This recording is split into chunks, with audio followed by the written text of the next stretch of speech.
بسم الله الرحمن الرحيم. أعزائي المشاهدين، أهلا وسهلا بكم في فيديو جديد وحلقة جديدة من قناة محمد الحمراوي لصيانة الأجهزة المنزلية. النهاردة إن شاء الله بإذن الله هنتعلم حاجة جديدة في الفيديو ده إن شاء الله.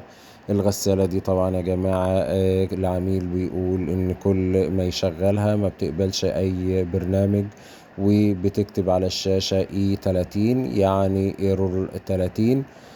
طبعا العطل ده يعني بيكون خاص باللوك او بالكارتة.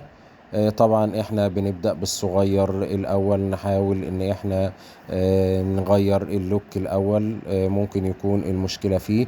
طيب لو اللوك طلع سليم وبرضه المشكلة او الايرور لسه ظاهر او بيظهر معانا على الشاشة، يبقى كده المشكلة في الكارتة. انا طبعا دلوقتي بعمل لها تيست مود، ولكن برضو ما بتقبلش التيست مود.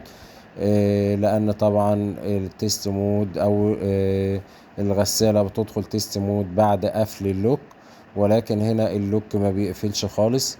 يعني نسمع صوت زنة كده كأنه هيقفل ولكن ما بيقفلش. فالتيست مود بتاع الغسالة دي طبعا انا كنت نزلته قبل كده على القناة، اللي هو الزرار الفنكشن مع السبين سبيد. طبعا احنا بنفك اللوك زي ما حضراتكم شايفين كده، وبنجيب لوك جديد وبنجرب بيه. لو الغسالة اشتغلت بعد تغيير اللوك هيبقى كده المشكلة في اللوك.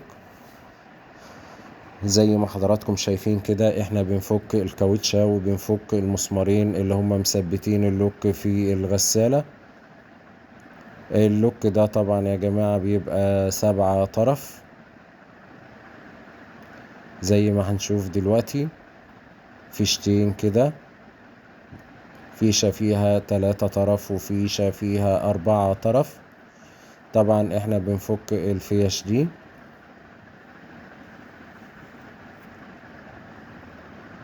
وبنجيب لوك جديد نجرب بيه.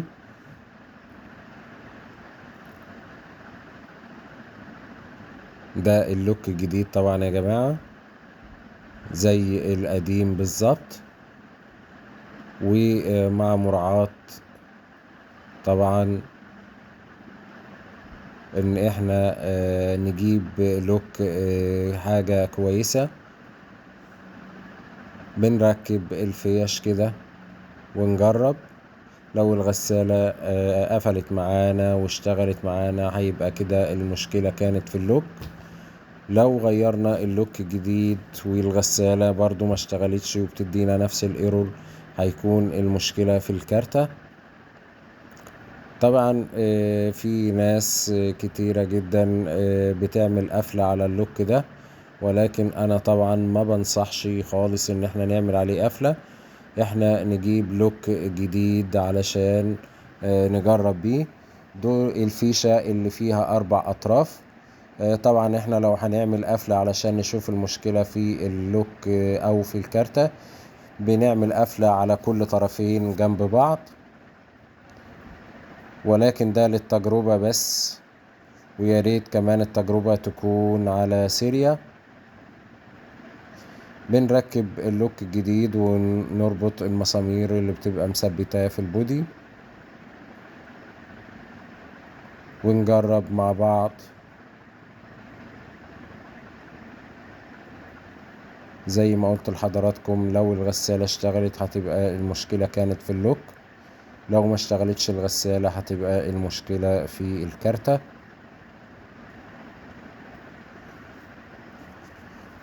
انا طبعا كنت منزل فيديو قبل كده على القناة في جميع اعطال الغسالة اليونيفرسال الايكو. E30 ده طبعا بيبقى عطل خاص باللوك. فعلشان كده احنا اول حاجة بنروح عليها اللوك، نختبره او نغير او نجرب بلوك جديد. وهنجرب مع حضراتكم دلوقتي ونشوف المشكلة لا زالت ولا المشكلة خلاص اختفت.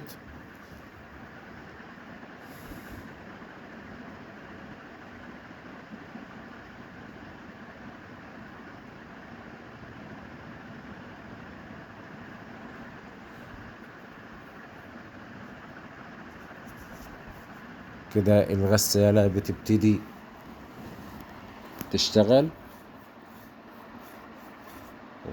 وبتقبل معانا البرنامج، واللوك كده قفل، وبتبتدي الغسالة تشتغل معانا. اذا كده كان المشكلة في لوك الباب بعيدة عن الكارتة خالص.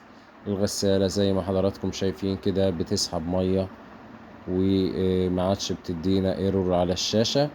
ودي كانت حلقتنا النهاردة، أرجو إن هي تكون نالت إعجابكم، والسلام عليكم ورحمة الله وبركاته.